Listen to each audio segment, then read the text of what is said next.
chít chít ạ. Trẻ thế về chắc.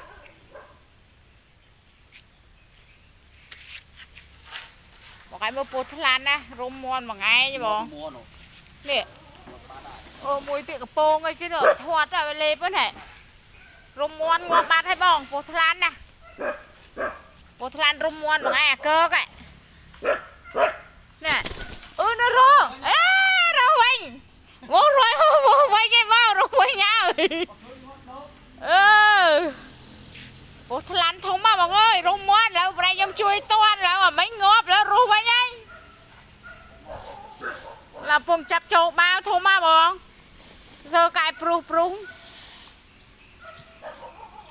Mà rô đạp mai muôn xí. Sao thay mình các bạn bố biết muôn này này. Đây.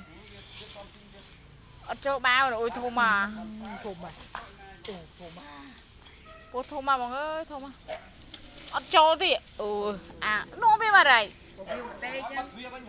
Bắt huyết đâu.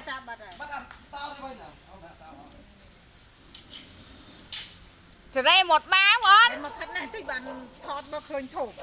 Cái này cái thôm nào.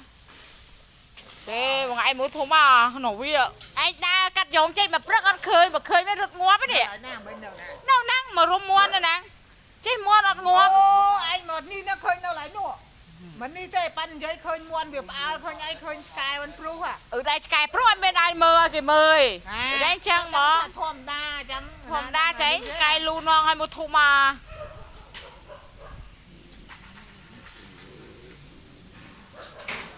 Anh mà đám mái khơi sky phủ sky ai đây đó.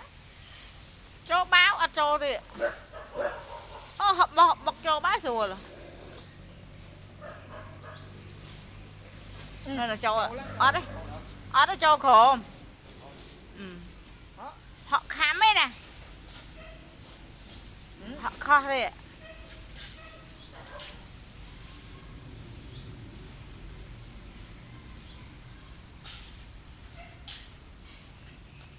Rất toàn là bò. Cái đây bạc là giá miên. Đây gặp bầu á. Thế muôn mình chơi slap à, vì slap à. Chơi phải anh mà tôn. Không mẹ tôn ngọt mặt đấy nè. Chơi phải anh là cái bài này đấy, ai muôn gì. Nên nhầm đã cắt dòng chơi khơi đụt bạc sọ ngọt ơi. Tầm đang này cắt dòng chơi ọt khơi. Chơi mà đâu có bia khơi muôn nè. Bố nó chẳng mong rồi tầm mong ăn hay thổ mà. Ôi anh ấy đang có bán cả lâu đấy vậy. Nó chó nó chó.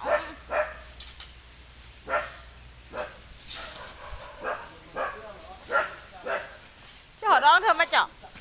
Họ đó pinapu mà chó. Chẳng đại à. Chứ mà khỏi cho mấy mùi pu cho lươn.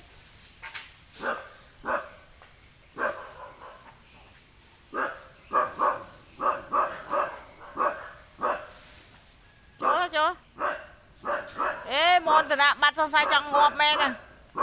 Rút trệt bánh lại về bạn chơi em đang phải rút phá rồi. Ngay át pru hê. Đó cái chắp à, ăn đi.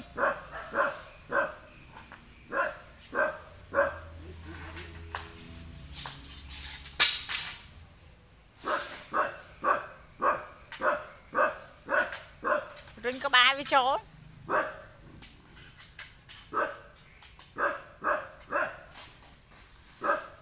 Nó tao vậy.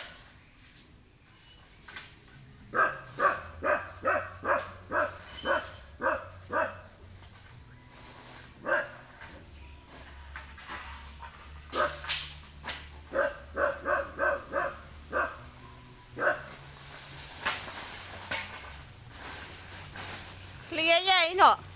Báo clear vậy. Ê, nhưng đăng báo clear đấy.